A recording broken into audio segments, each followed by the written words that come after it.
More questions? So, disclosure, I'm probably the only person in the room that has actually run a Reg D token offering at this point.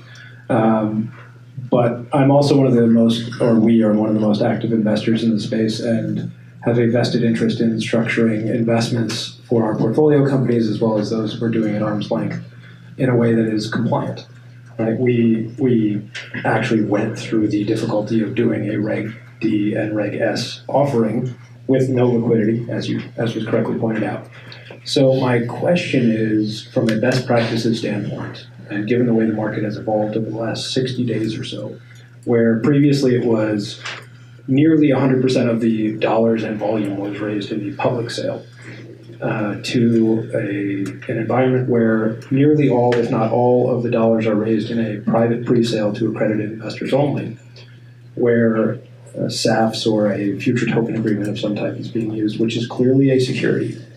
When that security is extinguished by the delivery of the functional utility tokens, assuming for the sake of argument that there are two aspects to a utility token offering, the structure of the utility token itself and the structure of the sale. So assuming the sale is conducted in such a way that the utility token is in fact a utility token, it is not poisoned, for lack of a better word, by the mechanism of the sale itself, how does the panel, particularly the gentleman in the middle, view the use of securities instruments under existing regulations, which are then extinguished by the delivery of a functional utility token, which is then available potentially on exchanges or through other marketing means from the qualified or accredited investors who participated in the investment activity originally? I do not feel bad for the legal gymnastics we have to do. By the way, Greg asks me these questions every week. I do. You're not the first one I've asked this. You're just the most potentially qualified. It's an outstanding question. I can't answer it. But you have an opinion on it. Well, I'd love to hear your Look, in short, there are those of us who are really looking for best practices and are trying to figure out what they are because we have reputation and the funds of others that we are investing and we're looking to do things correctly. We don't have a lot of guidance what that looks like and we're trying to find best paths forward. And the best path does not necessarily look like just don't be the worst so you're not, munchy or whatever else. We were trying to do it right. Yeah, I mean, I know this is one of the issues that's debated between the South White paper and the rebuttal to the South White critique. Just unfortunately, it's a good question. It's a great question. You could be one of our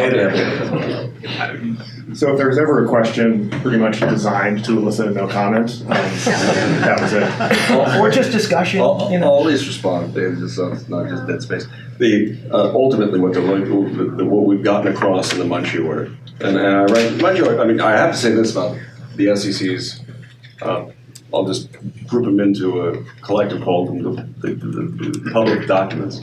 Whether it's the Dow investigative report or the Munchie order from December 11th, really well written.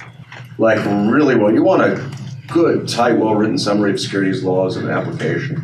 They're really well done. And we have a lot of regulatory bodies, and I read many, and they're really probably the most readable ones out there.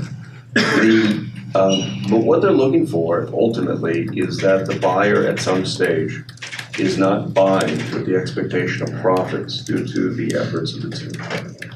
And I think that's where we're going to be making some educated guesses. People are going to take some aggressive positions. Some people are going to many people are going to kill their overall efforts, unfortunately, because they don't know where to draw the line. And that's sad because I think when you look at Ethereum, I mean, the neat thing about Ethereum it's this great way to get a whole bunch of people involved on a brand new open source technology that if it was, Linux was an amazing contribution to computer science and industry, but it took a lot of people, a lot of free hours to get it together.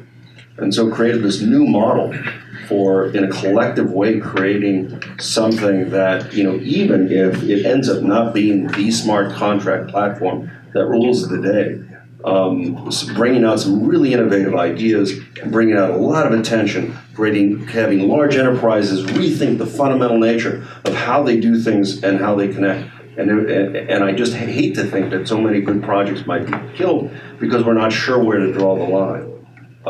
But that's going to happen. And ultimately, we're going to be asking ourselves as legal analytics, when can I sell this more like a piece of Intuit software at Fry's, and less like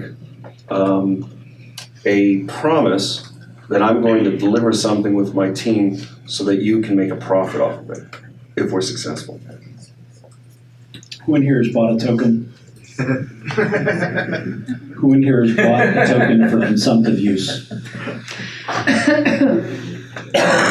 More than I would have expected. Let's do one more question to whoever has the mic. Hi. So the first question was, can a reggae security be liquid on the secondary market? The second question is basically, can a security token becomes a utility token through becomes a utility when the software exists? So now my question is, if we take a utility token, so really a software which exists, you took the example of a punch card. So let's say the punch card on the market, the IBM server has reached the market. Can we put this punch card in a secondary market and even put a cap on the number of punch cards without converting them into security? That's a great question. So your question was what we've been trying to answer really, is at what point does it just become a punch card again? At the moment that it does become just a punch card again, then you don't need a specific regulated exchange or secondary market in order to trade it. It becomes like a BBS for baseball cards. Right? The same sort of principles would apply. Your first question was whether or not if there's a Reg A plus. I was just recap. Oh, okay, so I think we're pretty much out of time for this panel. So if you could please thank